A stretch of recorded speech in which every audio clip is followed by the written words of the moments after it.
Nei, ok, ja. Hi everyone! Are you having a good time? I said, are you having a good time? Okay. We are Strindens Promenadeorkester, and we're a student orchestra here at Studentersamfunnet. We're opening this debate, and we're really looking forward to share some music with you guys. We are Strindens Promenadeorkester, and we're from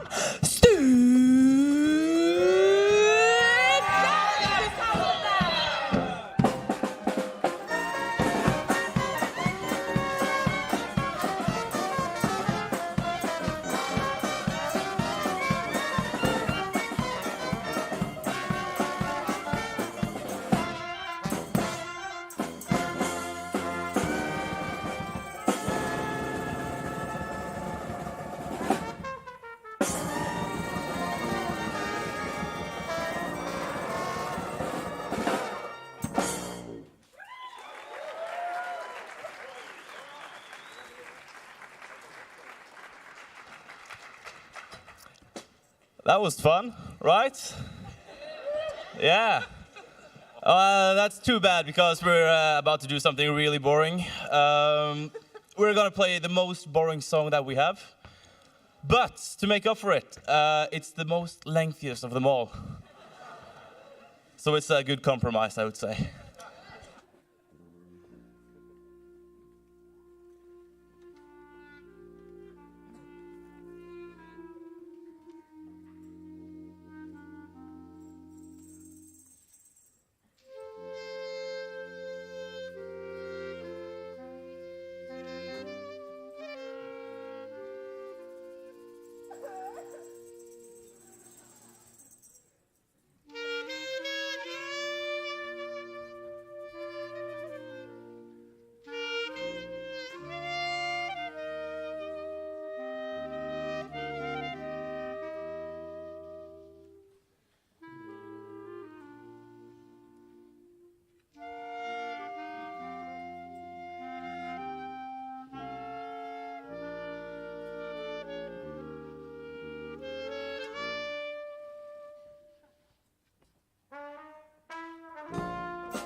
Thank you, thank you. Thank you. Anyways, space, right? Mars, Elon Musk, SpaceX. Yeah, cool. I'm very excited about space. Space is roomy. It's huge, actually. It's space is way bigger than any of you think. Like if you like just the word billion, have you ever thought about like how big billion is? Think about this. Think about this. A million seconds. That's huge. Million seconds is like 11 days. A billion seconds is like 31 years. So think about that, huh? Think about that. Yeah, anyways, here is some Star Wars.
So now I'm going to share a very new fact with you, and that is that as Strins, we are very international, we as well.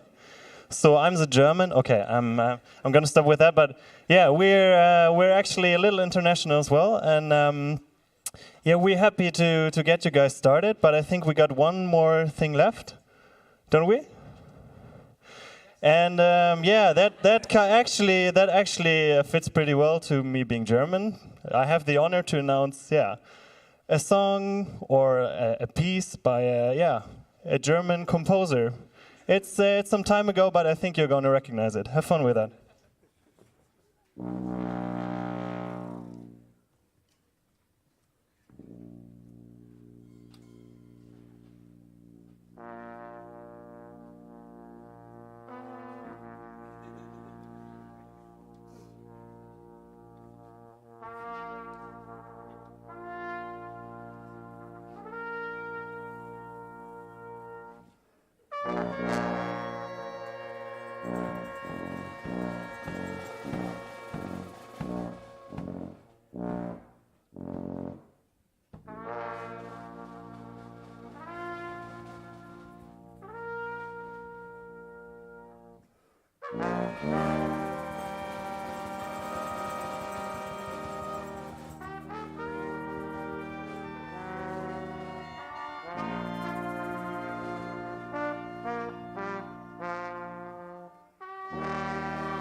Our drive to explore, constantly pushing our frontiers outwards, is etched into who we are.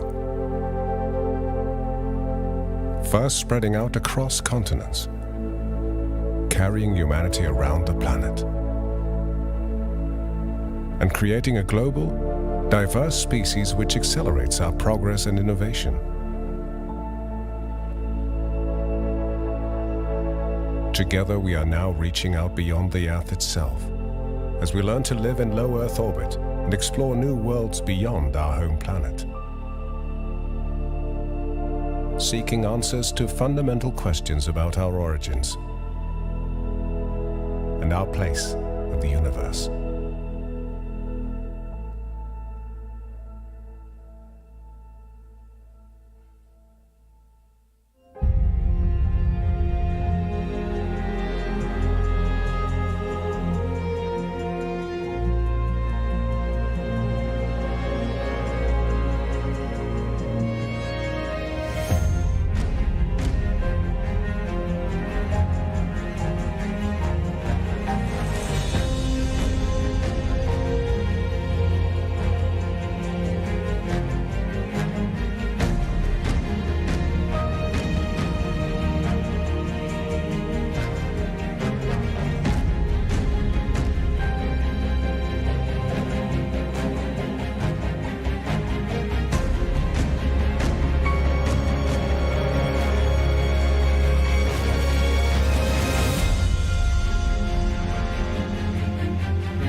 Good evening, everyone, and welcome to tonight's event on migration to Mars.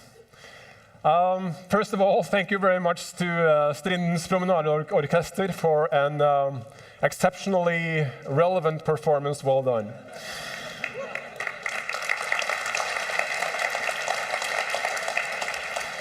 Also, I'd like to acknowledge the European Space Agency for providing such much great video material, making this compilation possible, setting the scene for tonight's topic.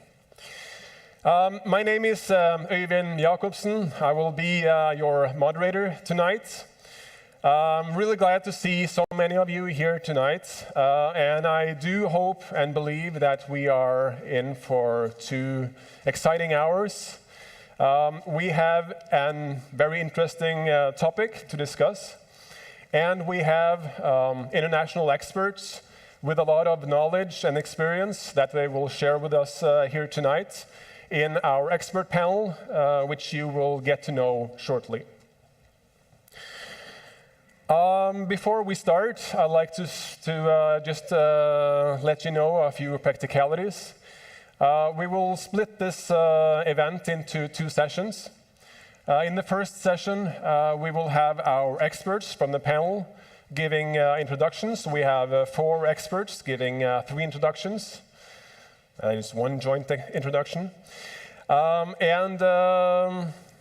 We will also have another artistic performance before we give you a short break, 10 to 15 minutes. We'll see how time goes. Then for the last session, we will get into a bit more informal discussion topic, starting with questions to the panelists and opening for questions from the audience. That means exactly after the talks, the introductions, there will be no room for questions, but hold your horses and start asking questions during the second session. We will open for as many questions as we possibly can. We are quite tight on schedule, so I will not take more of the time here to begin with. We will go towards the introductions to the more scientific content of tonight. We will start with Aaron Ridley. Aaron is an associate professor at the University of Michigan. He has a PhD in atmospheric and space science. He's created models for the atmosphere, models for lower Earth orbit, for satellites. And I believe, Aaron, that you also launched a small satellite, a CubeSat. He writes blog articles. He has his own podcast, X and Y. Listen to it. But now, not more articles, not more podcasts. Here we have Aaron Ridley in person. Please, Aaron.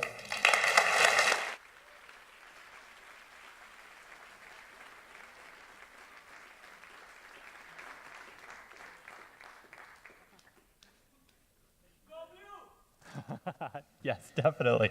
That's from University of Michigan. Our colors are blue. You actually, like when you're hiking on a mountain or something, and you think that you're all alone and you're wearing like a University of Michigan shirt, somebody will just randomly walk by you and just yell, "Go blue." It's a tradition. Well, thank you guys all for inviting me here. I'm very honored to be here. Okay, so I wanted to start off by basically just giving a little bit of background on why we would want to go to Mars. I think the speakers later are going to talk in much more detail about why we'd want to go, but I thought I would introduce it. So there are 3 reasons why I think that we would want to go to Mars. The first is a backup, so a backup planet. Just like you back up your hard drive, it would be nice to back up the human species and put us somewhere else, like out of reach. So Mars is an okay place to do that.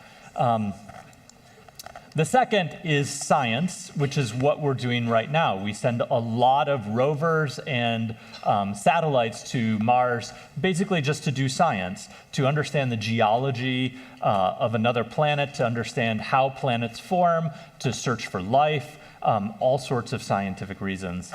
And the third is money. So basically, we would like to try to mine another planet or do something and try to make money. That's a typical United States answer. So I'm going to give you an instruction manual on how to get to Mars. Okay. Step 1, you leave Earth. Step 2, you get to Mars. And step 3, you need to land on Mars. These are actually quite challenging, as you might imagine. So Yes. So the first step, getting off Earth, is actually the hardest step because Earth is a gigantic gravity well. It's very, very difficult to get off of Earth, and you need a very, very large rocket to get off of Earth. There are a lot of rockets or a lot of satellites in low Earth orbit, which are very, very close to Earth. As you saw in the introduction from the International Space Station, the International Space Station is actually very, very close to Earth. It doesn't take a huge amount of fuel to get off of Earth, but to get away from Earth's gravity takes a large amount of fuel. Step 2 is getting to Mars. And so it's very interesting. When you launch, you think that you could just go straight to Mars. It's just right there. But it actually takes a while to get there. And when you leave, you need to leave when Mars is at a certain point. So then when you get to Mars, it will be there also. And so, yes, it would be very bad to get there and have no red planet. And this configuration actually only happens every 2 years. So you can only get to Mars every other year. You can only get from Mars back to Earth every other year. So once you arrive at Mars, then you need to get down.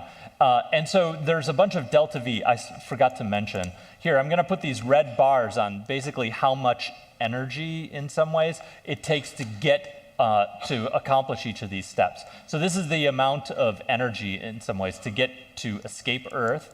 And this is the amount of energy to get to Mars. And then once you want to land on Mars, the nice thing is that Mars actually has an atmosphere, and so you can use parachutes and stuff.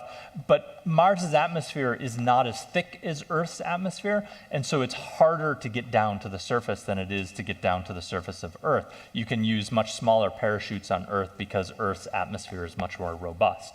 So you do need to get some assistance from fuel to get down to the planet. Okay, so this is the amount of energy that it takes to get to Mars. All right. And so with this amount of energy needed, so far what we have done, we have put basically a minivan on Mars, a minivan being a very large rover. Okay, that's about what we have accomplished. The problem with that is that you can't live in a minivan for 8 months. It takes 8 months to get there. If you want to put a human on Mars, they need to be sustained and alive at the end of the journey. And so you need to give them food and everything. And food takes a lot of space, and people take a lot of space. So you need something much, much bigger than a minivan. All right, let's compare this with going to the moon. So we've gone to the moon. We've gone to the moon fairly often, actually. We drop a lot of stuff on the moon. And then we have gone to the moon and come back just 6 times. All right? And so this is basically how much energy it takes to go to the moon and back. And so you can actually compare this to this, and you can see that getting to Mars itself is actually more difficult than going to the moon and back. And so how do we actually go to the moon or go to Mars if it's more difficult? Well, the Mars Science Laboratory, like the minivan size thing, is only 3,800 kilograms. But the Apollo 11 lander or the capsule was 45,000 kilograms, and that carried 3 people to the moon and back in about a week. So we're going to need to take a huge amount of mass to actually get to Mars. And that's why this is very, very difficult compared to that. Now, if we want to bring people back from Mars and we want to use the same rocket, this is how much energy it takes. So it takes this much energy to get to Mars, and it takes this much energy to get home. And that's a lot. That's a lot. So what's the problem? Well, fuel is the problem. So the amount of fuel to get something into orbit around the Earth, like the International Space Station, is about this big. The amount of fuel to escape Earth is about that big. The amount of fuel to deliver 1 kilogram to the moon is that. If you wanted to go to the moon and back, it's about that. If you wanted to go to Mars, it's a bit bigger. And this is what we can do with like a minivan-sized thing right now. If you want to go to Mars and back using a single rocket, this is how much energy you need, which is huge. That's unreasonable. Now, there is some hope, because actually just to come back from Mars, if you were to make rocket fuel on Mars and make a rocket on Mars, this is how much energy it would take to actually bring something back from Mars. So this is actually where technology has to go in the future. If we want to go to Mars and come home, we need to do this plus this, and not this gigantic thing. We need to build rockets on Mars, and we need to mine for stuff on Mars to actually build fuels on Mars. Okay, this is basically, people talk about SpaceX, and there was a reference to it in the presentation earlier, which was awesome. So SpaceX has launched the Falcon Heavy, and the Falcon Heavy can basically do this. And so it can't do any of these things yet, and they're basically pushing towards being able to do these things over here, but they haven't accomplished that yet. So the Falcon Heavy is a good stepping stone with SpaceX, but more work needs to be done. So how much money are we spending on the problem right now? Well, so this is a plot which shows NASA's budget as a function of time, as a percentage of the United States budget. And this is when we were going to the moon. It was about 4.5% of the national budget. And right now, NASA's budget is about 0.5% of the budget. And so we're not spending a huge amount of money actually on going to Mars. And so, you know, it took about 10 years to figure out how to send Apollo to the moon. But that was with this gigantic budget. And so if we only have this amount of budget, then it will take a few more years than that. And people talk about SpaceX actually being sort of like the company that is going to get us to the moon or to Mars. But SpaceX is actually only, quote, worth about $30 billion. That's their evaluation. And so NASA's budget's about $16 billion per year.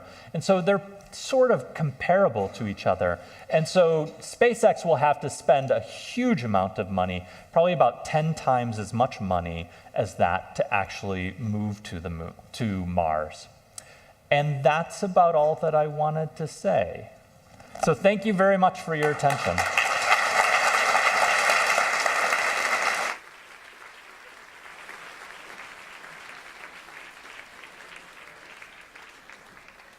Thank you very much, Aaron. I particularly liked your instruction manual to get to Mars. I have no idea why we are struggling so hard when it only takes 3 steps. Might even have 2 steps. Okay, we are moving on. And the next speaker, or the next speakers, it will be a joint presentation, is Patrick Rennie and Lucinda Offer. Patrick, I was told that you grew up with a model space shuttle in your bedroom, and I guess since then it just picked up. Patrick is now president of the Mars Society of the UK. He has a degree in physics and went into the world of problem solving and engineering. And such a coincidence that Aaron touches upon the need for rockets and propulsion system, when we actually have an expert in future propulsion systems with us here tonight, system analysts in the company Reaction Engines Limited.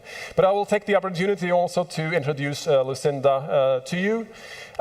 She is the executive director of the Mars Society in the US. She's also an education and outreach officer of the Royal Astronomical Society in London. I know that she's been participating in several rover challenges and working at NASA Ames, if I'm correct, Lucinda. You worked with telerobotics and also were involved in deploying and testing the Sandstorm rover. So I think we're up for 2 more very interesting introductions. So please, Patrick, followed by Lucinda.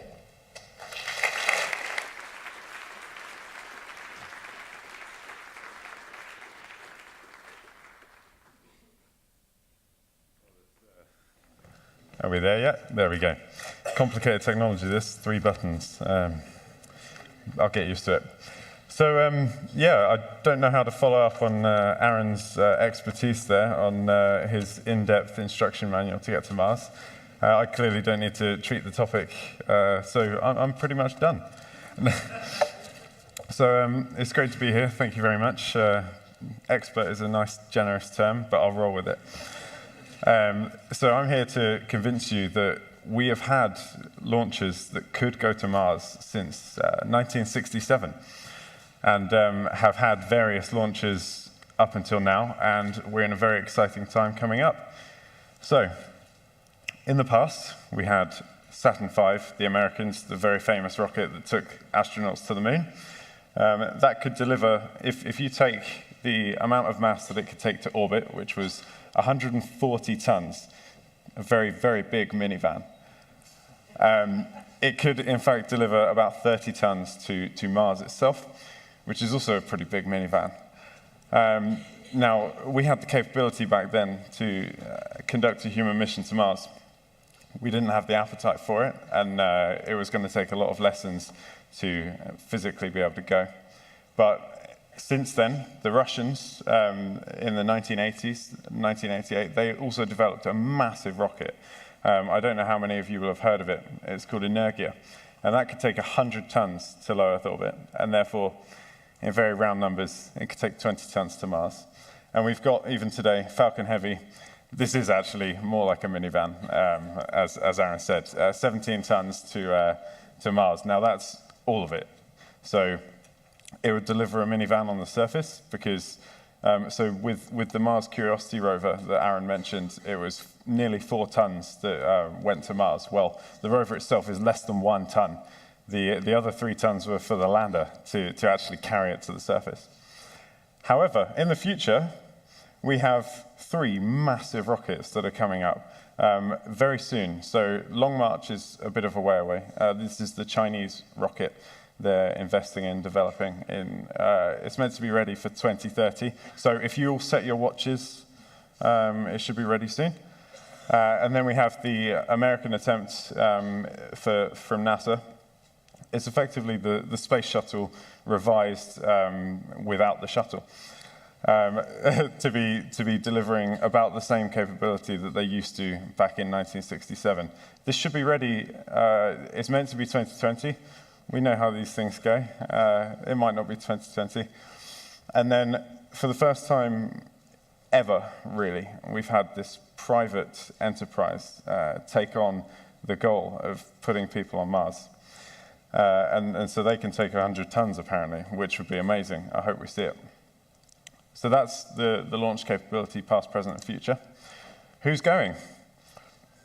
No one. None of the agencies have the appetite right now to go to Mars. They've all had plans in the past.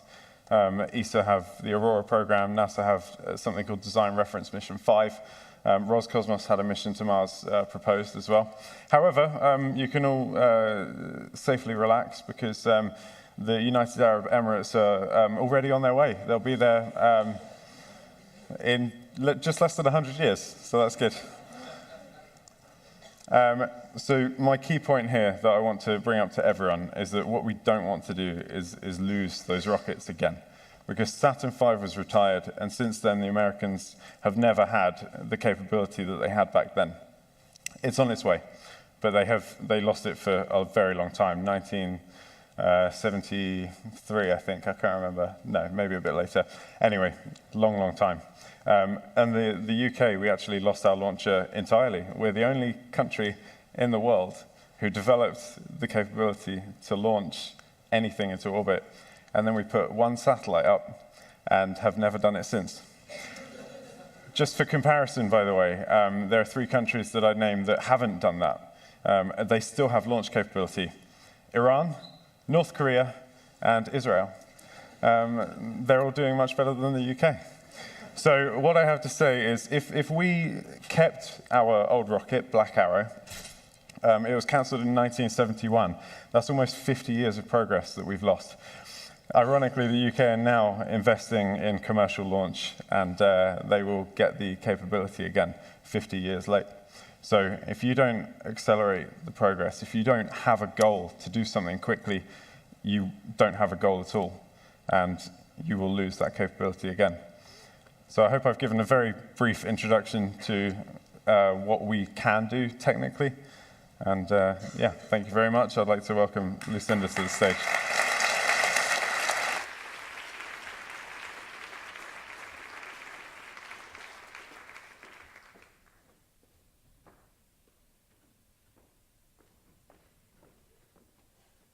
Hello, good evening. I think I'm going to have to move this a little bit down. There we go.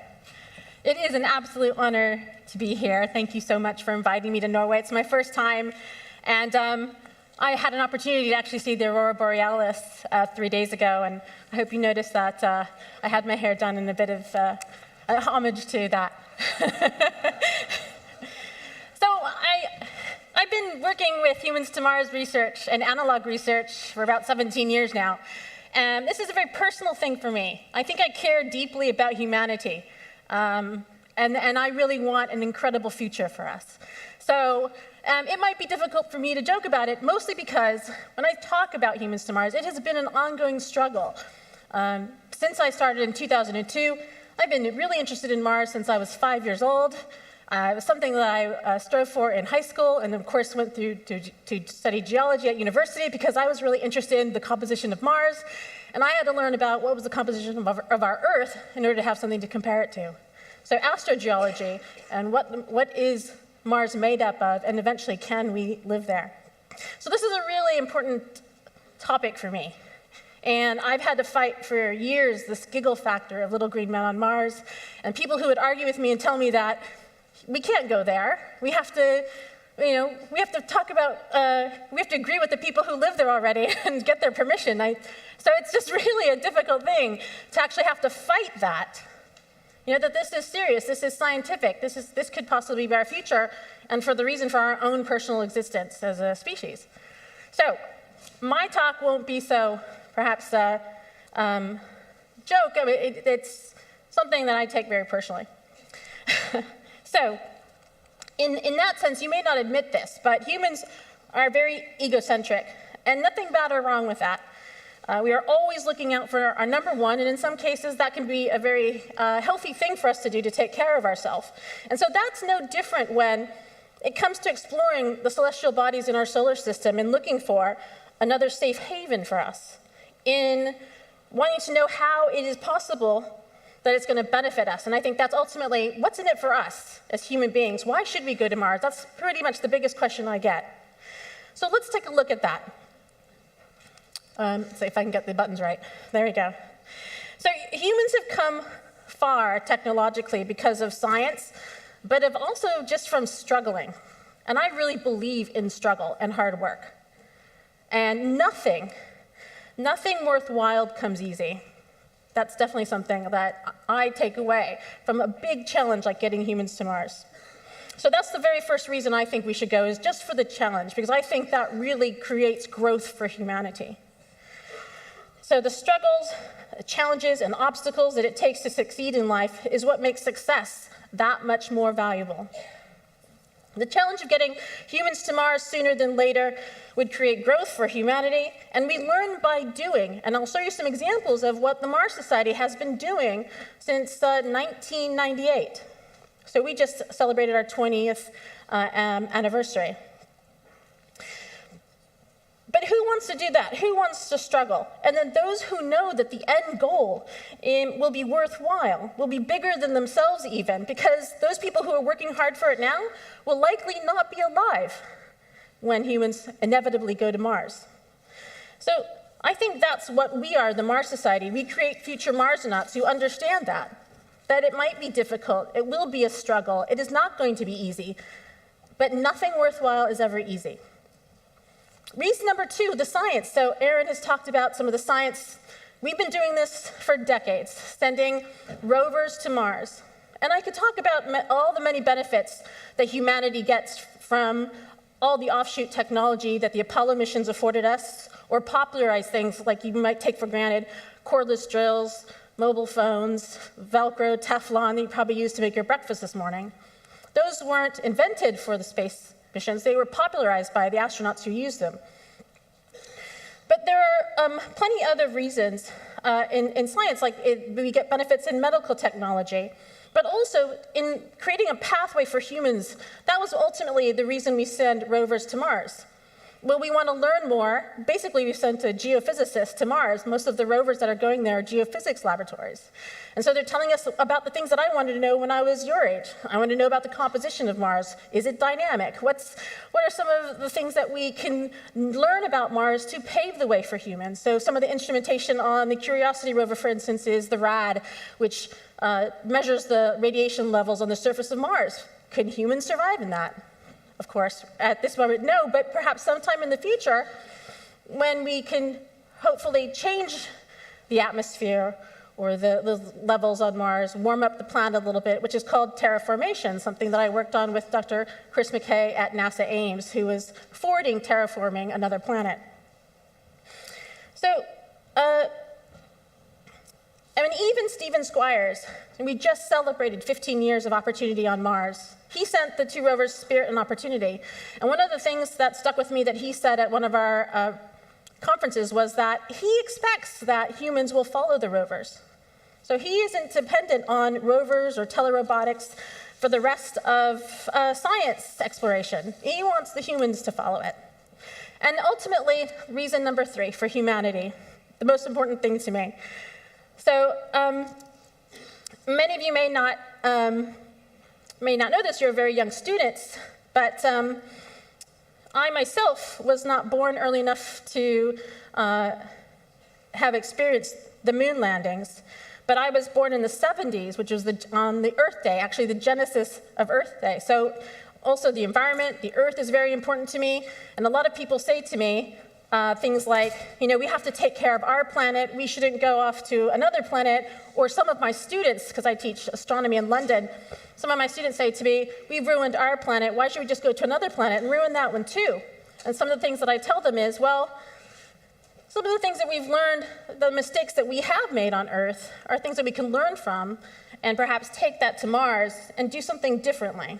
Do something that we know now, we've learned from our mistakes, can help a future for humanity. But some of the predictions in the 1970s were really scary.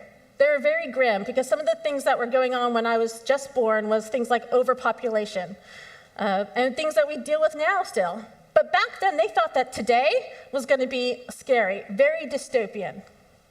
And some of the things that they had, solutions that they had created back then for now was things like eugenics, euthanasia, chemical castration. Very, very scary ideas for how to deal with population control. Luckily now, that's not what happened. We're still here, but of course that is always something we're thinking about in the future, as smart people do. You prepare.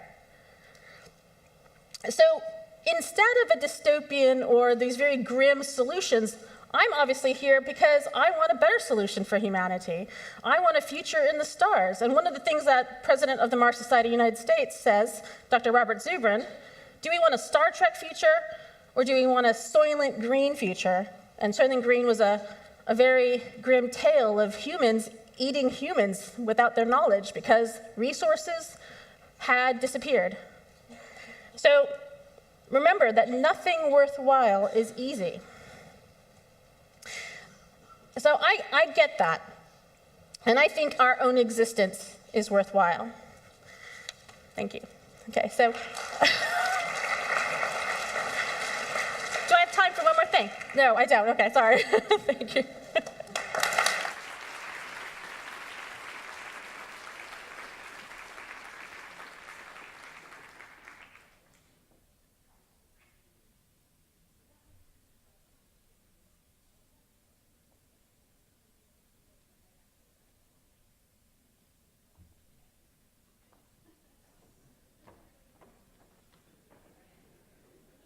I get more time. No, just,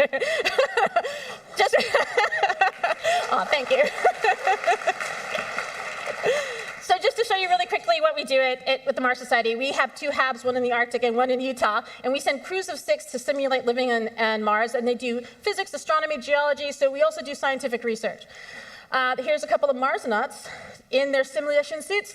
They live in the HAB without them, and then when they exit, they must put these on. It's part of the simulation. We have a full science dome that's fully equipped. We've got 2 observatories. Elon Musk in 2001 gave us our first observatory. It's now the Musk Solar Observatory, and we have a second remote satellite telescope that can take pictures like this.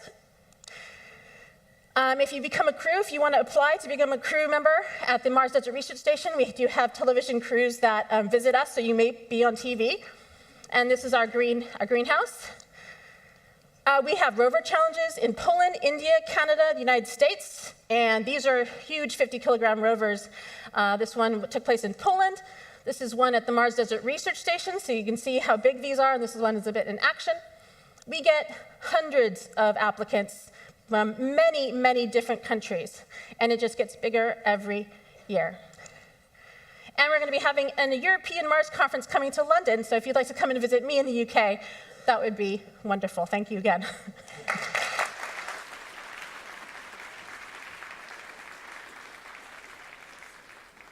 All right, thank you very much. Thank you, Patrick. Thank you, Lucinda.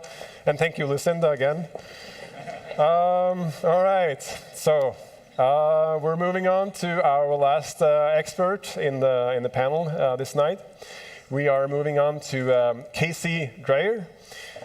Casey's a chief advocate and senior space policy advisor of the Planetary Society. The Planetary Society and Casey is advancing planetary exploration and search for life. Their recent observation is that it's actually also life here up in Norway. And they're now, after that exciting experience, they're now moving on to Mars. Casey writes, teaches, and speaks to the public about human exploration. He has also a degree in physics. And Casey, I will leave the floor to you as our last introduction. Thank you.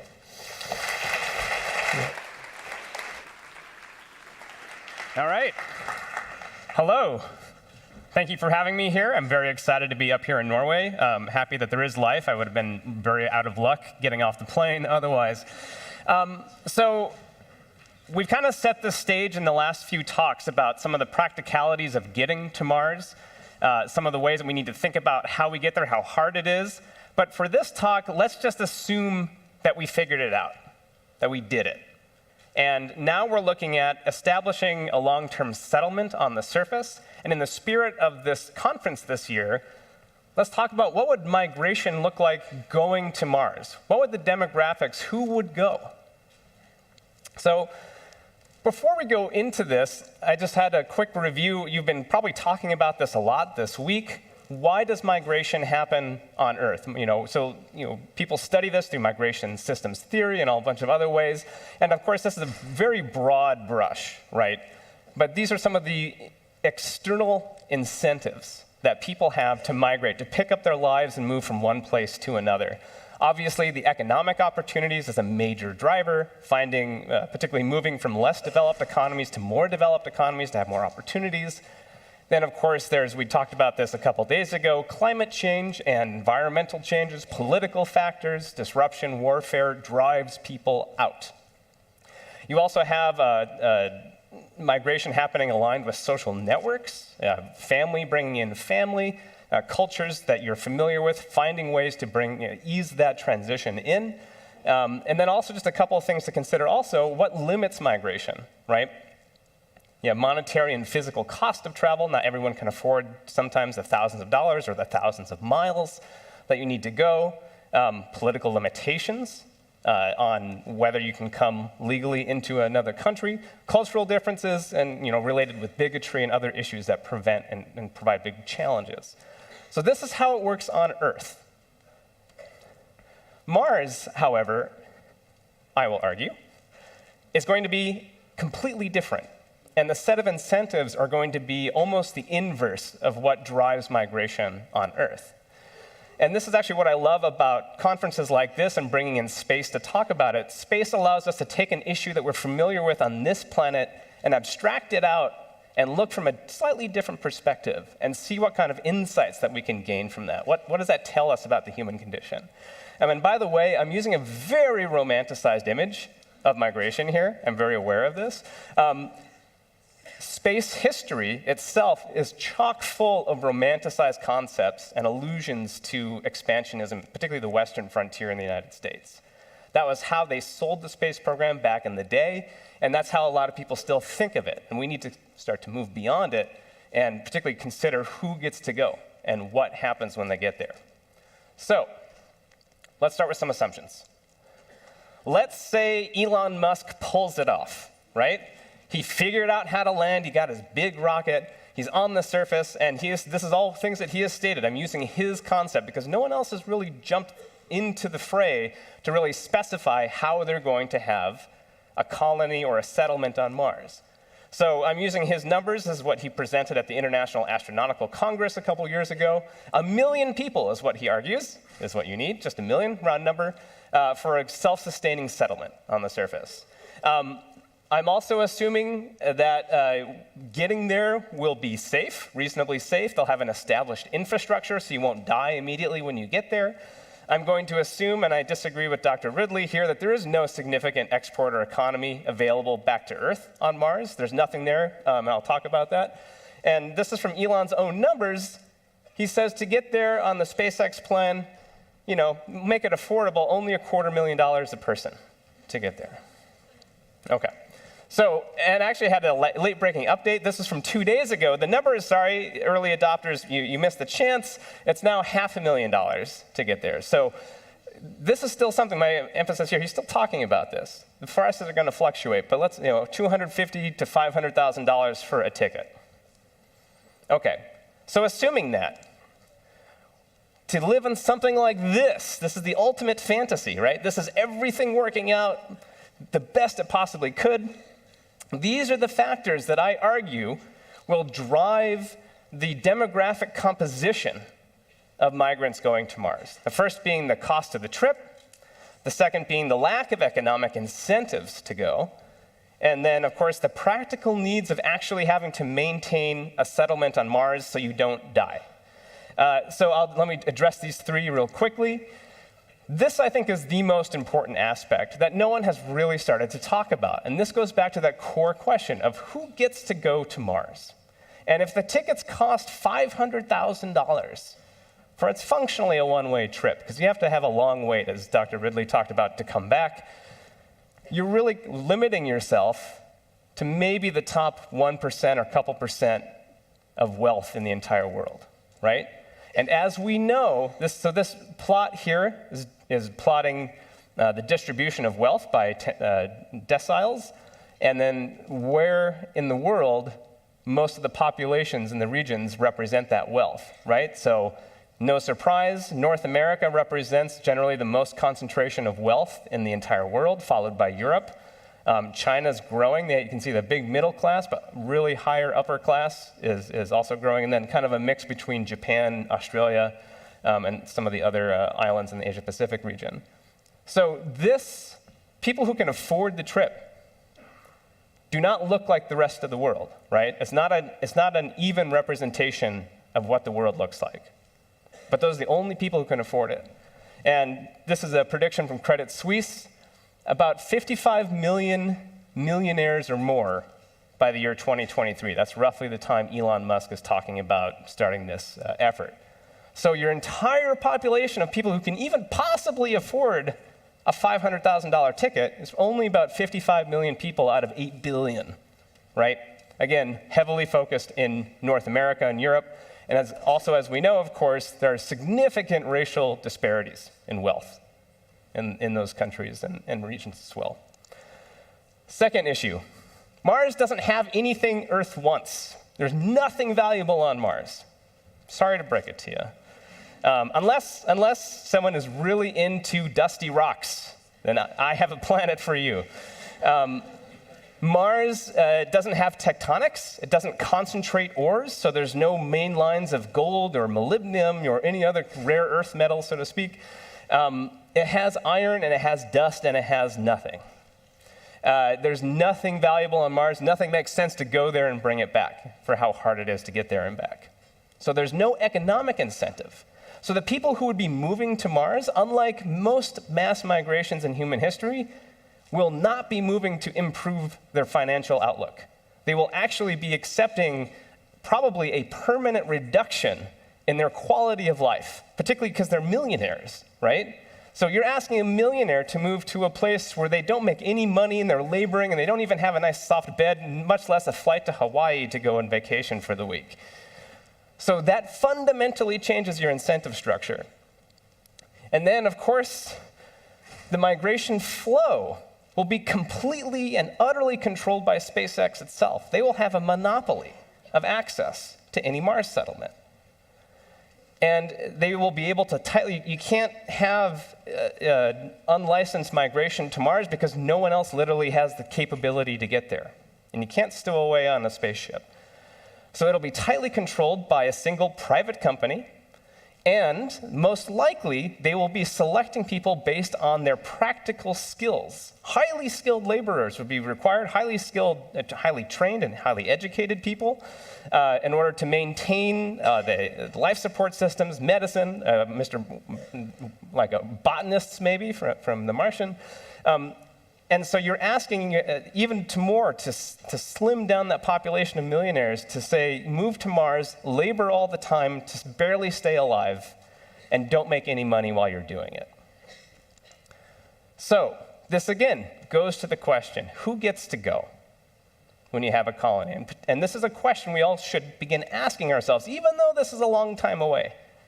Who gets to go, and who do they represent? And what do we want them to represent of Earth? Because they're coming from Earth. And if we take a system that is fundamentally based on who can purchase access, you're going to ensure a non-standard representation of the globe based on where the wealth happens to be concentrated. So migrants to Mars will have to be wealthy, highly educated, highly skilled people willing to dramatically lower their standard of living for the rest of their lives. I don't even know if you would get 1 million people volunteering to do that. And of course, demographically, most of them will come from North America and Western Europe based on the financial distribution of wealth. And then who knows what SpaceX allows or doesn't. So there's the fundamental differences. Unlike migration here on Earth, where there's external factors that drive migration, political disruption, economic motivation, so forth, Mars will be a solely internalized motivation. One has to choose to give up the life that they have and fundamentally change it and take a risk to go somewhere else. So thank you very much.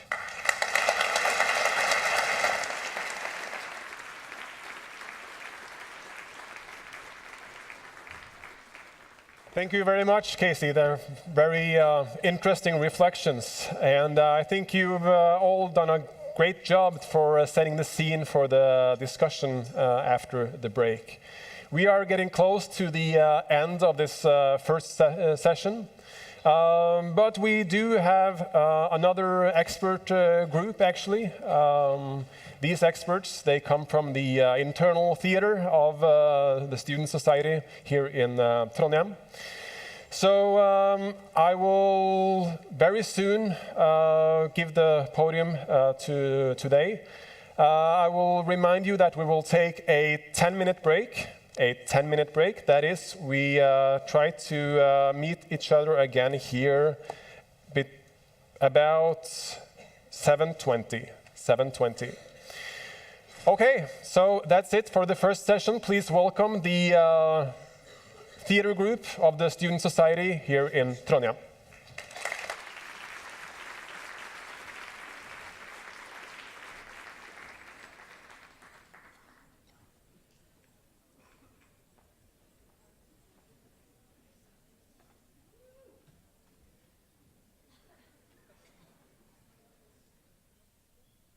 Welcome to the planet Mars. In this rocky area, two Martians can see in the far distance a weird-looking creature approaching. It looks like they have visitors from far, far away. It appears to be an actual human being. The two species measure each other. But what? They're interacting? This is magnificent. Absolutely stunning.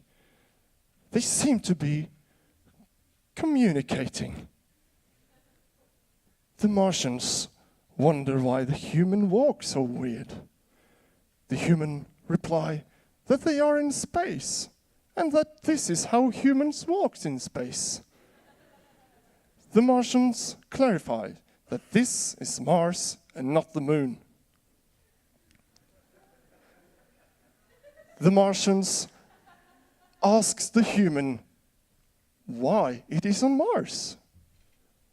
The humans reply that she's there for adventure. The Martians are not convinced. They ask how things are going on Earth. The humans should reply that everything is perfect. The Martians still look unconvinced. They seem to be having trouble believing what the human says. They ask if the Earth is rid of poverty. The human admits that they have problems still, but they reckon they are soon to be over. The Martians wonder if the humans have evolved into one single nation that work together towards world peace, and that all tyrannical leaders have ceased to exist. The human look ashamed. Clearly, things aren't 100% on the third rock from the sun. The Martian asks if everyone on Earth got clean water. Well, no. Does everyone get education?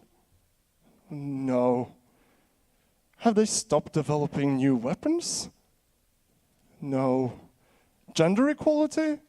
No. Starvation? No. Sexually transmittable diseases? Yes. Really? No. The Martians suggest that the human can go home and come back again when all the problems on Earth have been fixed. She agrees. But the human, on the way to her spaceship, she decides she wants to go to another planet, Pluto. The journey to Pluto takes 65 years, and we do hope that on that time the human can figure out that Pluto isn't a planet. We wish them all the best of luck. Good night.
Oh.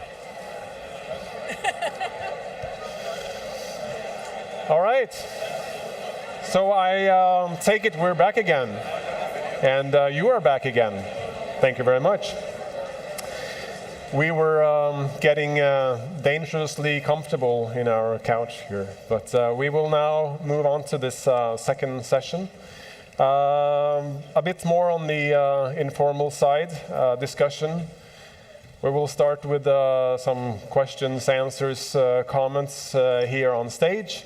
And then we have 2 mics moving around, so we will open for questions after a bit. I'll let you know, and you just grab hold of that mic wandering around. First of all, thank you really much for great introductions. I think you set the scene perfectly for this discussion and on this topic. And there's so much to discuss, and but since we have the professor with us, we'll start with the professor. Ask the professor. You touched upon it, Aaron. Touched upon difficulties and possibilities, but in a professor kind of way, can you try to summarize 1 or 2 or 3 main challenges of getting to Mars? Like really basic, and then being a professor, you also have the answers. So if you can provide us with the answers, we'll be happy to take them also. Yeah. So I think that the biggest challenge to getting to Mars is the size of the rocket. The fact that when you basically launch something into space, you have to carry the fuel that you need to bring yourself home or to continue on to the journey, which is so. One of the best things that you can do to basically mitigate the amount of fuel that you need is use stages in rockets. So I think that most of you have seen like a space shuttle launch. And what happens in the space shuttle launch is you have the space shuttle attached to a bunch of things, and then as it goes up, those things fall off after a while. So you basically use up all the fuel in there, and then it falls off. And we need to do the exact same thing when we go to someplace like Mars. What we need to do is we need to basically go up into space, and we need to come up with some way to like refuel a shuttle or refuel a big ship, and then take that thing to Mars. And then once we get to Mars, we need to refuel it again and come home. And so we need to have the ability to actually put fuels into things in space, so we don't have to carry the fuel that we're going to use to get home to Mars, because that's really, really, really heavy and very, very expensive. So the biggest thing that we can do to improve our chances to go to Mars, two big things. We need to come up with the ability to refuel in space, and then we need to come up with better fuels. They're working on fuels that are like what are called electric propulsion. So you guys have probably all seen Iron Man. Iron Man is what I use in class to demonstrate the idea that, you know, Iron Man doesn't carry around gigantic tanks on his back. He has basically no visible fuel source. And he uses what you might think of as ion propulsion. So he uses a very new technology to actually thrust. And that's what we need to adapt for space. We need to adapt these new propulsion technologies to actually push us to get to Mars. We can't keep using chemical rockets like we have been using to get to Mars. We need to move to things like ion thrusters to move to Mars. So the ability to refuel in space and the ability to use new fuels, I think, are the 2 most important things to get us there. Very good, and you even have some solutions. Yeah. Now we just need the money. All right. So I'll pick up on the money thing. You've all been emphasizing on the need for technology, heavy lifts. Now you even bring up the topic of building a gas station on Mars. It's getting quite expensive. I'll challenge you, Patrick. Why? I mean, we are facing so many issues challenges, let's face it, problems here on Earth. Yeah. So why should we spend all this money on going somewhere where we have to give up our comfort of life? Okay, so people think that space is really very expensive, and to you or to me, it is very expensive. I can't afford to put a probe on Mars, unfortunately. Yeah, checked my bank account last week, it didn't work out. But it's all relative. So being in Norway right now, I'm going to use oil as an example. Sorry, everyone. So putting a probe on Mars costs in the hundreds of millions of US dollars. So, for example, the UK put a probe on Mars. It was 120 million US dollars. And the Americans with the Opportunity rover that had 15 years of great science on Mars, it cost $400 million to do that mission. Now, a prospecting oil rig with a 1 in 5 chance of actually hitting the jackpot and finding oil costs of the order of $150 million. And that's just with a 1 in 5 chance. In the UK, we have the UK continental shelf, which is our oil industry. And the operating costs of that alone are £7 billion. For comparison, the entire operating budget of the European Space Agency, that's all of the contributing countries, is £6 billion. The UK only pays £350 million a year to the European Space Agency. So you might argue, okay, but we need oil to do things. Okay, fine. I'll agree with that. Let's go to jewelry. So the UK, as I said, spends £350 million or $450 million-ish on space. They spend $4.2 billion on jewelry bought in shops. In America, NASA has a budget of 16 or 17 billion. They spend 30 billion a year on jewelry. So in comparison, and you say, yeah, why go to space when we've got so many problems on Earth? Yeah, obviously jewelry is a priority, and we don't need to go to Mars. All right, point taken. Yeah, thanks. And that's without going into the military budgets. And oh, you have more? Yeah. The military budget of the UK is 50 billion a year compared to 350 million on space. In America, it's something like $700 billion. And they spend and that's less not than even 20. counting the wars. Indeed, yeah. So actually, it's a drop in the ocean. The amount of money we spend on space is negligible, as as Dr. Ridley pointed out, it's 0.5% of the federal budget. It's nothing. It's in the noise. It's a rounding error.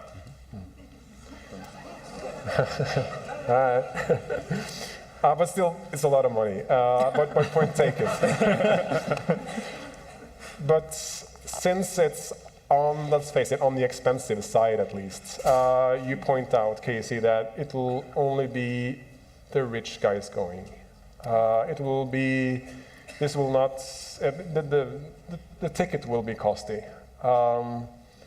So what's in for the rest of us? Are there any ripple effects, any benefits for Earth here? Is there something else? You are traveling around arguing for human exploration, but there is only a smaller group that will actually get to go. What about the rest of us? So I think the important thing to remember is the system I described is what happens when a private company tries to lead the way, right? And we as a society get to choose what we prioritize as a society. So if we consider Mars too expensive for public investment, then you'll have a private company going, and then it'll be for rich people, right? But if a public society decides that Mars is important to spend a small amount of money on, then we get to impose as representatives or citizens of that society our values onto that, right? So NASA is beholden to the taxpayers, to the members of Congress. They represent people. And so NASA has a responsibility to have a better representation of the country in its astronaut class, in its priorities, in the scientific focus. But if we step away from that, then you have other interests pursuing it that does not have that same responsibility to represent people. And that is what we get to decide in terms of policy and priority as a nation, or as many nations, what role we want to play in that. So I'd say, I would argue for more public investment in space that ensures that there is return to the public and that the public is represented, therefore, in the exploration itself. Very good. Thanks. He's a wise guy. Okay, so we spend the money, and doing that, we also get benefits here on Earth, and we go there, as you say. Let's imagine that. But how can we imagine that? I mean, I have no idea how life on Mars would eventually be. There are a lot of unknowns. And we have people on the ISS, and we've had experiences on the moon. But analog sites, you have been working with that, Lucinda. And as of now, except from the space station, maybe, that's maybe the closest that we get. Do you have any experiences or reflections from your stay in these analog sites? Any unforeseen challenges, or maybe that we have some strength that we didn't know that we had? So yeah, I was made executive director in 2009, so I've been that for 10 years now. And one of the first things Dr. Robert Zubrin had me do was become a crew member at our Mars Desert Research Station in Utah. And we have 2 HABs. The other one's in the Arctic, which is a lot more remote. Very difficult. The crew has to be autonomous, which is much like what they would have to be on Mars. But we focused. He sent me to Utah, basically, to Summit, which has got incredible geology, very Mars-like. Most of the time, the crew selection are a group of individuals that come from one university. So most of the people already know each other, have maybe done a term or 2 together, and so they maybe work really well together. My experience as a crew member when I was sent out, just because I took on this role, I needed to know more about what we do, obviously. So the first thing is to experience it for yourself. I was put in a crew, and I didn't know them. So I learned really quickly that group dynamics were really important. You really need to have a tight crew who are willing to really work together and problem solve. I didn't have that. I was describing earlier, it could be more like a Lord of the Flies experience if you're not careful, if you don't plan and prepare, absolutely. These people need to bond and that go to Mars, they need to have each other's backs. They need to be willing to definitely help out and work together. So important, teamwork. So being an education outreach officer at the Royal Astronomical Society, I forward STEM, science, technology, engineering, math. I'm sure everyone here is familiar with it. But I also think, we also think the arts is important, poetry, music. So there's STEAM. And I just moved those letters around to go from STEAM to teams. Because I think really, in forwarding science and technology, that teamwork is ultimately one of the most important things. And being part of our university rover challenges, we have those teams that build these $25,000 rovers and up. Use not just engineers and scientists, they use economists, historians, accountants. We need interdisciplinary teams, and we need them to work together. And it's brilliant, it's amazing. These students love coming out to our HAB or wherever we're having a rover challenge and just bond together. They could probably then go from creating a competition to becoming a crew. Really, really great crew. And do you think we emphasize this enough? We tend to focus on, well, no hard feelings, but propulsion and engines and rockets and all the technology. Do you think we emphasize this aspect enough? Preparing to go to Mars? You're asking me? Yeah. Do we get them ready for the actual experience of being in a rocket? In our simulations? Well, no, it's mostly living in the habitat together and interacting with each other. And when they're on the surface of Mars, well, how are they going to react to emergency situations? Because they do emergency situations in the field with an astronaut down. How are they going to get to them and all those sorts of procedures? So they do that sort of thing mostly, or most of the time they're doing scientific research in an analog Mars situation. But we might do decompression in the engineering lock. Some of the crews do that sort of thing, but we don't do that. It's really difficult to simulate something like a rocket launch. But mostly the working together and the group dynamics. And this, I imagine, is really important as the group is small, but then it gets bigger and bigger, up to Elon Musk numbers of 1 million people. Where's the magical cutoff here? I mean, is it the same issue when we grow, or is this in the beginning? This is the first step. One thing that Dr. Zubin said, this is the beginning of our history for human space exploration, sort of, point two, because of 2.0, because we've already sent humans to the moon. So humans have left Earth for a little bit, and that's great if we would go back there, because I think there's some convincing that needs to be done that we are absolutely capable of this. And I think young people today don't realize that. You're absolutely capable of doing this. And going to Mars was something we were going to do 8 years after heading to the moon. And we had the technology back then, in the 70s, 60s and 70s, which they just had to augment a little bit for Mars. And we've lost a little bit for that, a lot of it for the reason that Patrick mentioned, stagnation. And now we all have to reinvent the wheel. And that's costly and timely. And now we're celebrating 50 years of the last, the first time we've stepped on the moon. How much longer are we going to have to wait? Good point. I promised to open up for questions, and I think it's about time to do that. Please feel free to comment, and I will throw questions at you because I will not be in the position to answer them myself, so I'll easily hand them over to our experts. But I would like to open up for questions, and the rules are very simple. You wave or you do anything else, and you get the mic. You say your name and nationality, and ask a pretty good question. And we'll see if our experts can answer. So I have a hard time seeing you, but maybe I will hear something.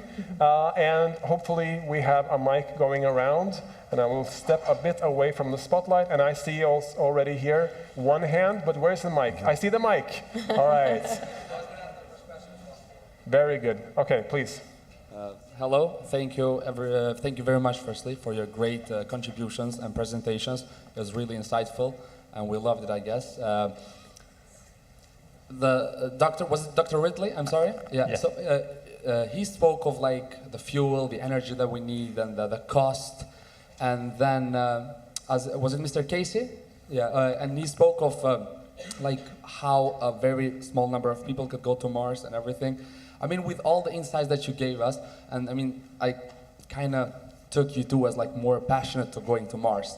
I mean, like, the drama as well, it was like, we have so many issues in the planet, and like, I know the jewelry is very expensive as well, but like, I mean, firstly, how do you cope with the environmental pollution that we do? Like having so many spaces, just trying to go out there, and then, like creating a catastrophic atmospheric event. And then, like, how do you guys feel, for example, if this money, or like at least, I don't know, like a part of this money and some other money would be used, what we're talking about in this festival, like help migrants, like survive. Because we still have people who are dying from hunger. It's a really terrible world we're living in. We have institutions like the UN and UNHCR and UNICEF, but it's such a shame that we still have to admit that there are people dying because they cannot drink water or have a crumb of bread. This is my question. Thank you very much. Right, my name is Mohammed. I come from Istanbul, Turkey, and I study civilizations. So yeah, that's me. Thank you.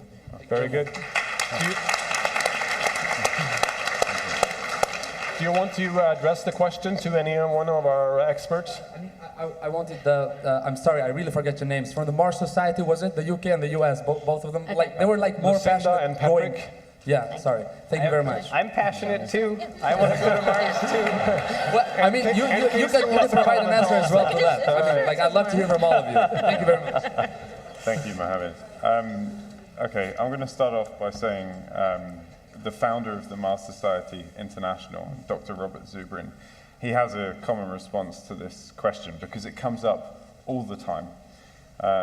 And his response is, do you think that when the Spanish went to America, that there were no more problems in Spain? His argument is that we will never be satisfied with the state of play on our planet. And no matter what we do, someone will always say, couldn't we be doing something else with that money? The other point I'd like to raise is that there is direct back propagation of benefits from space exploration. So an example of that would be and this is only a really small one because the UK have not done that much in terms of space exploration. The Beagle 2 lander that went to Mars, the technology development that they did in the space of just 4 years had massive spin-off opportunities that helped people in different locations. So for example, one of the instruments on this device, on this probe, was a mass spectrometer, and they had to take it from the size of a room to the size of a cardboard box. And by doing so, by miniaturizing the technology, they spun it off into the medical world. And a group of scientists in Oxford, actually, they took that technology and applied it to medicine, and they now have a mobile device that will measure bacteria in someone's breath that comes from their gut. And that particular bacteria can lead to ulcers and cancer. And by being mobile, by being small, they can take this to third world countries where the people don't have access to hospitals. And so a science mission to Mars has saved the lives of impoverished people. So that's one small example of what space exploration does in terms of coming back to humanity. So you're not spending money just to do some flashy mission. It always comes back. And I'd like to jump on that too, because this is a really important question. And there are two responses that I have to add to that too, which is one is, in a sense, it's a false dichotomy. We don't have to choose one or the other. We're capable as a species, we're endlessly creative, and there's 7 billion of us, to focus on both problems. And I think fairly enough, the issues of hunger and poverty and global stability get far more attention and far more funding in the world.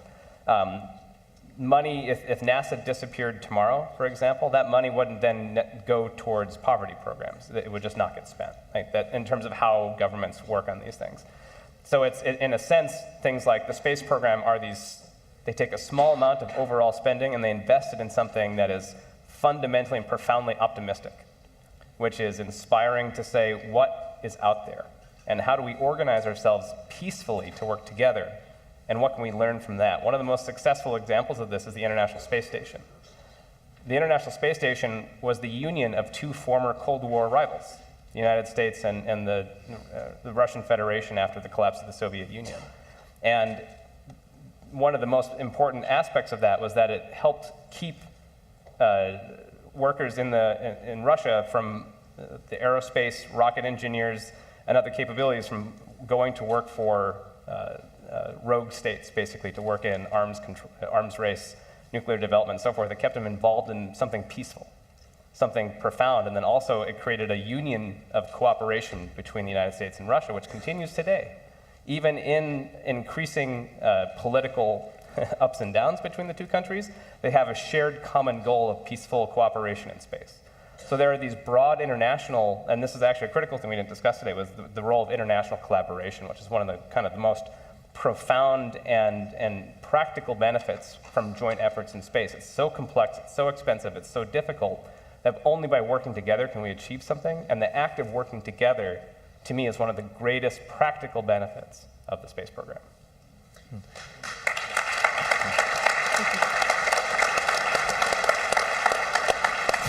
And Lucinda, your name was mentioned. Yeah, thank you. Thank you for the question, Mohammed. I would agree that we're never going to be perfect. I'm pretty much a perfectionist, and I learned that the hard way. We're never going to be perfect, and if we wait until we are, then we're never going to go, which is kind of why we're stagnant in some ways.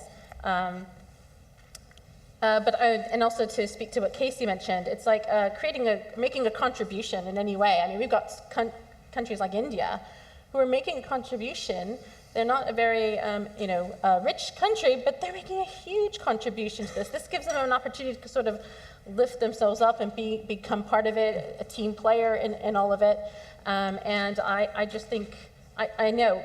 And if you study civilizations, you would know then that ultimately, looking over time, we have become better humanity for all of the innovation and creativity that was mentioned from history to now. And I think that if we continue to look for those solutions to these problems, we're just going to get exponentially better. See, it was a very good question because we spent about half an hour discussing it. Very good. I will now have to be a bit more strict, I see, on the time, but we will open for more questions. So can I see the mic? Because you have to wave while we're talking on stage to get the mic, and then here we have the mic. Please. Name, nationality, and a question. Hello? Yeah, okay. So my name is Christopher. I'm Norwegian. I study here at NTNU. I have, thanks for a great introduction, by the way. I have 2 questions, if that's okay. Yeah? Be brief, and we will try to manage. I'll keep it brief. Okay, so question number 1. You mentioned a number, 1 million people, and you said that number came from Musk. But I'm curious what's behind that number. Is it the number you'd need to have a population that could reproduce? Is it founded in like the amount of people you need to keep a stable local economy? Where does that number come from? And then my second question is, in the first introduction, we talked a lot about how it takes an enormous amount of fuel to get off of the surface and then to get to Mars, right? Yeah. Is there anything to be gained by turning that into a 2-step process? Say, establishing a base somewhere else. The obvious answer would be the moon, and then going from the moon to Mars, or is that just an unrealistic complication? Thank you. All right, so we are stepping up this challenge and being a bit more brief.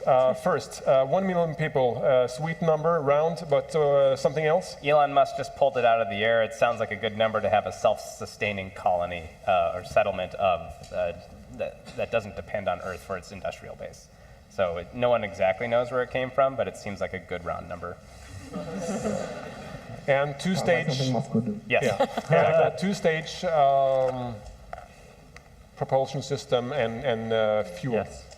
Yeah, so it makes more sense to actually have a production facility for fuel off of Earth because you would be outside of Earth's gravity well. If you were on the moon is has about 5 times less, you need 5 times less delta V to get off of the moon. So it's significantly easier to get off of the moon. And if you orbited around the moon, then it would be even easier than that. And so having a way station where people actually come off of the Earth and go to an orbiting station around the moon or something like that, a colony on the moon, and then going to Mars would be significantly easier. It would be much less fuel needed. So just a very quick, not quite counter-argument, but point to make here is that the cost of making that infrastructure on the moon in the first place depends on how long-term you want this view to be. But for the short-term colonization of Mars, it's far more expensive to do that. Yeah. So just go direct. Very good, thank you. We're continuing this pace now, and I can see the mic somewhere. I can see a lot of hands, so we have to be brief. But where is the mic? There's the mic. Hello, thank you guys for being here. My name is Elias. I'm from Norway, and I study at NTNU. My question is, why Mars? Why not the moon? Why can't we make an establishment there? And can you guys mention if there are any benefits to establishing a moon base first before going to Mars? Thank you. Lucinda, would you like to? Or? No, please go ahead. Anyone else want to take this? I'll do a real quick one. Oh, sorry, did you review? All right. Moon is great. It has no atmosphere, radiation. It's hot and colder because of the sun that hits it over. You get 2 weeks a night, 2 weeks a day. It's a lot easier to get to, a lot faster, so far more practical, a good first step, but Mars is the only place that's really realistic to settle for the long term. Also, the lunar dust is really sharp. Not joking. It's very difficult to contend with. Yeah, you'll get lunar lung. Yeah. If you stay there too. Not a good idea. So it's a good practical step, but it's difficult to maintain a very large settlement there for a long time. Aaron, you wrote about this, didn't you? Pros and cons, Moon, Mars. Yeah. So it's very easy to get stuff back from the moon to Earth. You could actually build, we were talking earlier about a rail gun. You could actually build a gigantic rail gun and just launch stuff off of the moon and have it go directly onto Earth. So essentially you can ship stuff from the moon to Earth for free. And so, I mean, it's very economical to settle on the moon. It just sort of sucks compared to Mars. and to be clear, Mars sucks. Like,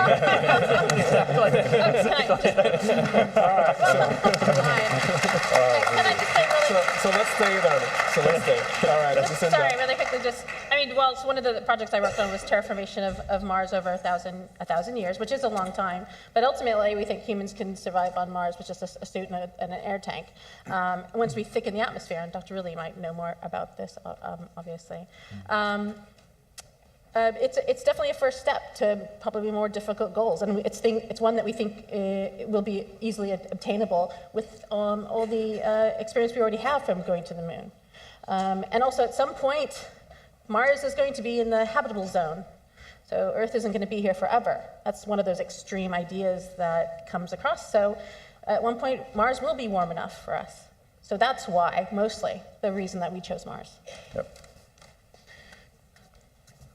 I see so many, it's a very, very nice audience. You are so, you are really eager. But I think we have the mic over here.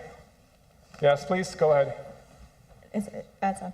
My name is Elisa, I'm from Germany, and my background is in social anthropology.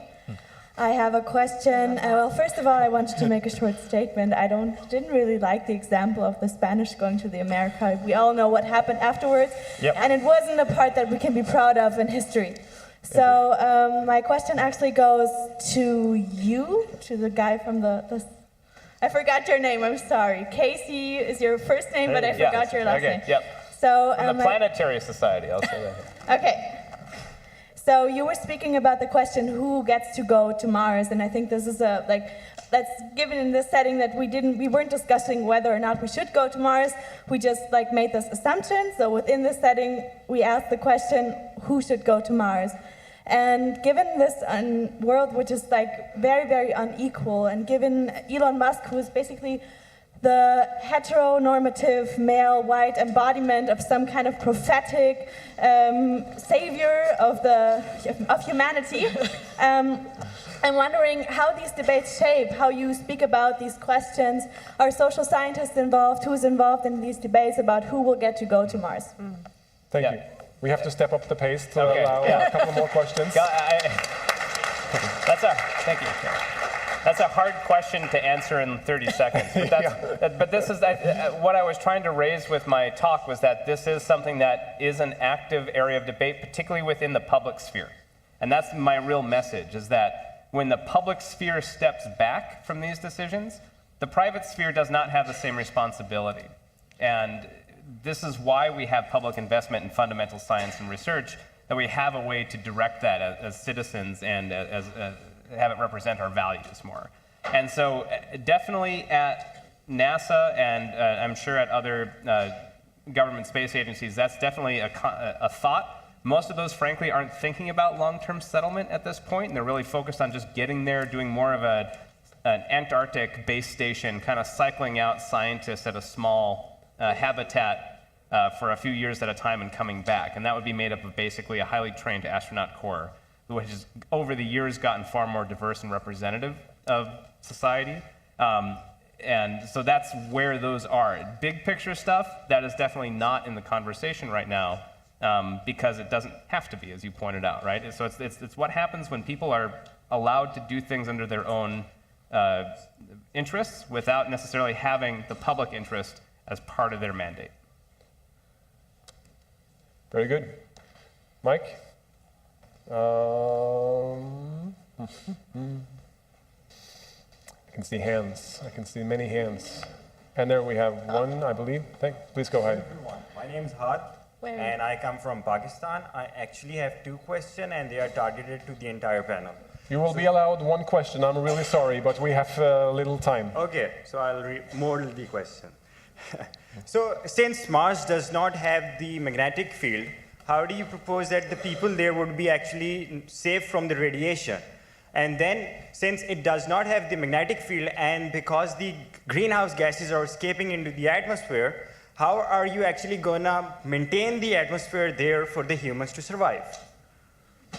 Sounds like the atmospheric scientist. Yeah. We have the professor with us, so in atmosphere. Okay, so the main thing that stops radiation from coming into, from causing us harm on Earth is actually our atmosphere itself and not necessarily the magnetic field of the Earth.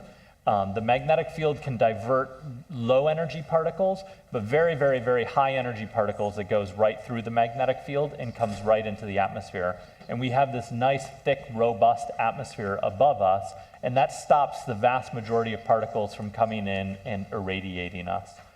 On Mars, there's not as much atmosphere, and so the majority of time, it would be okay. The normal solar wind from the sun won't cause radiation damage to us, but there are large events on the sun where people will have to take shelter. So you'll have to, basically, when we see something going off on the sun, you'll have to take shelter from that, or else it will be bad. And so there's not a thick enough atmosphere. And the yes. Well, how do you maintain it? Does it get stripped away without that? Right, so the Earth's magnetic field basically kept our atmosphere from blowing off the planet while Mars does not have a magnetic field. And so we're going to actually have to release gases into the atmosphere to try to make the atmosphere robust. But it will continuously strip off. What's the rate of change? What's the rate of loss for that? Now it's actually pretty low because there's not much left. But I don't know that people actually know how quickly it actually lost its atmosphere. It was over billions of years. It might be in timescales that don't matter. Yeah, right. Yeah, exactly. So if we can make the atmosphere more robust, it will be healthier for us, and it will slow the process down. Yeah. I promised that we would be really, really quick to exit this room, so I managed to negotiate 5 more minutes, and that allows us room for one more question. I'm looking, because I see so many hands, but I don't see the microphone. But I do see the microphone now. Please, you will get the honor to have the last question. Okay, thank you. Yeah, make it quick. I'm Sankalp, and speaking about moving to Mars, I guess our nationalities are irrelevant. So yeah, I was very happy with Casey's presentation, and thank you for highlighting your cynicism for putting our trust and power in one individual, Elon Musk. I think the hero worship he's receiving is totally unreasonable, and thank you for your presentation. In building on that thought, what do you think is the role of national governments and national agencies in our pursuit to reach Mars? And when you're talking about having a planet B on Mars, why don't we see more collaboration between nations to create a program that represents planet Earth? And we're seeing these massive projects like the SLS, which are really burdens on one economy.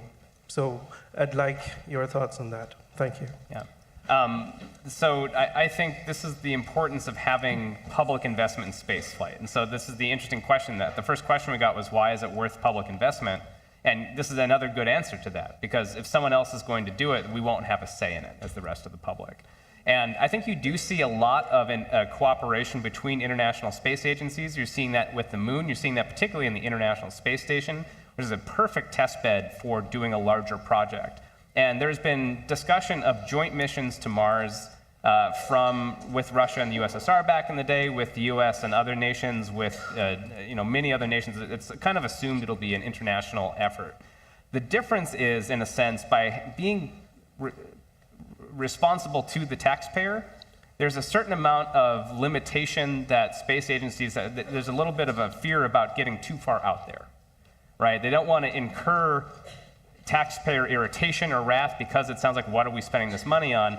And so they tend to keep it very tightly focused, in a sense. The consequence of having that responsibility to citizens of the public investment is that you have to show relevance. And so long-term settlement has generally been avoided as seeing too far out there. And so it tends to focus on short-term stays for scientific focus.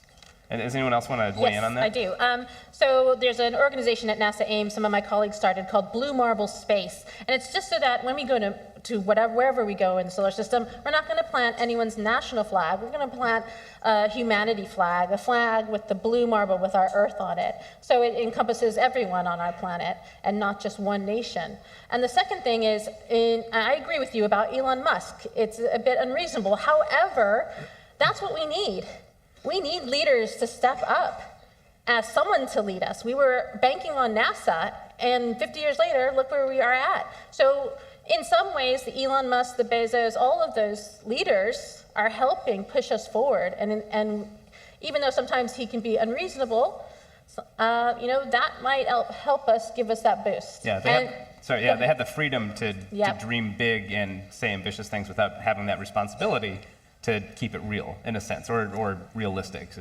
Absolutely, and of course we rely on the space agencies to kind of rein them in a bit, which he does work with NASA, so he gets funded by that.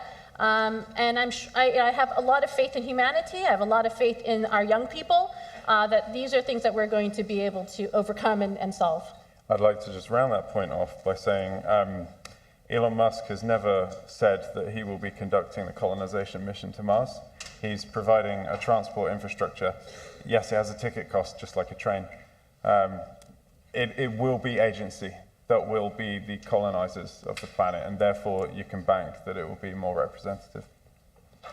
Oh, and just the last point about the migration from Spain to the Americas.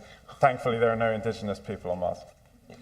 That we know of. That we know of, yeah. No people, maybe bacteria. Microbes. Hopefully, yeah, microbes. Thank you very much for great answers and very good thoughts, reflections. Thank you.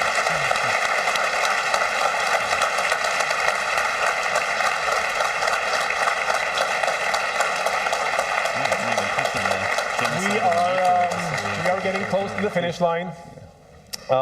We are talking about Mars exploration. This is heading into the unknown.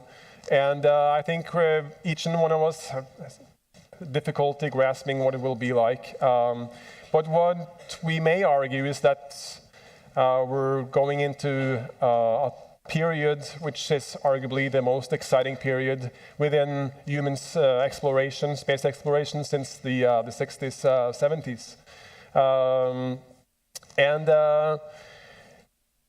What I would like to emphasize in this closing is I think it's really hard to foresee what will happen towards Mars.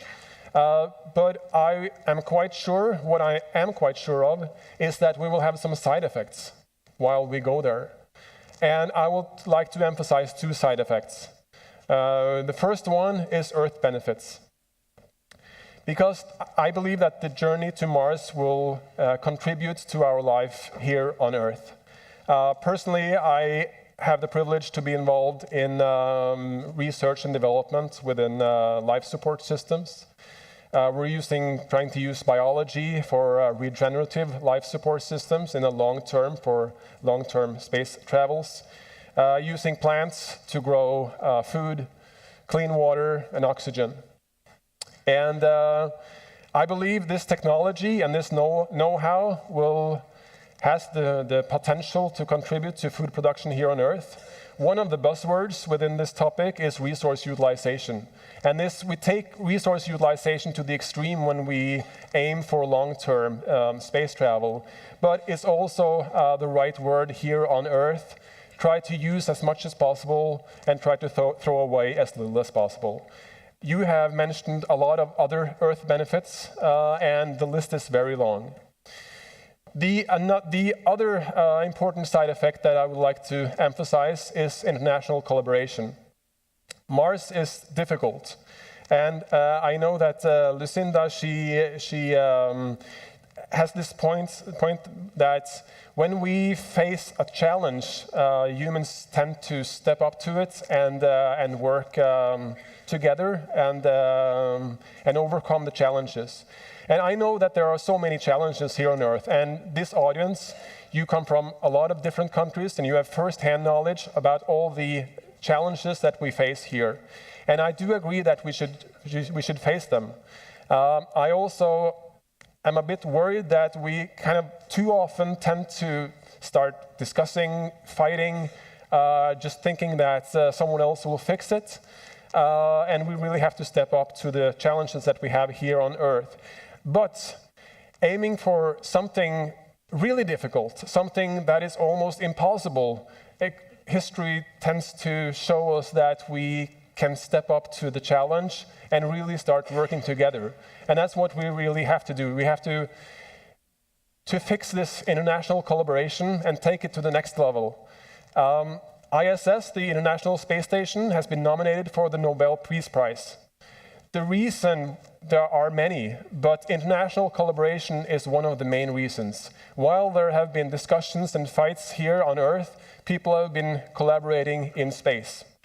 So maybe, just maybe, it's worth it just for that. And then I would say that going to Mars really fits the spirit of ISFIT. I tried to do a bit of research before this event, and I looked up what is ISFIT all about? What is the International Student Festival in Trondheim all about? Strive towards peace and understanding, collaborate across borders, and to improve our life on Earth. All right, I have to admit, I added the last one there. But okay, collaborate across borders and improve life on Earth, peace and understanding. I think that's going to Mars. I think going to Mars fits really good with the ISFIT feeling and strategy. And I mean, let's face it, it would be really cool if we could go there. Thank you for joining us here tonight. I would like to thank Strindens Promenadeorkester, the internal theater group here at the Student Society for contributions. Thanks to you to the technical group getting everything together. And special thank you really much for our experts in the panel. It's not only been good, it's been really good. I really enjoyed it, and it might have been a secret, but some of us are going to stay in the house, so it's possible also for some post-event discussions. For those of you visiting, enjoy the rest of your stay here in Trondheim, and to the rest of us, let's make the best out of the rest of ISFIT and enjoy your evening. Thank you.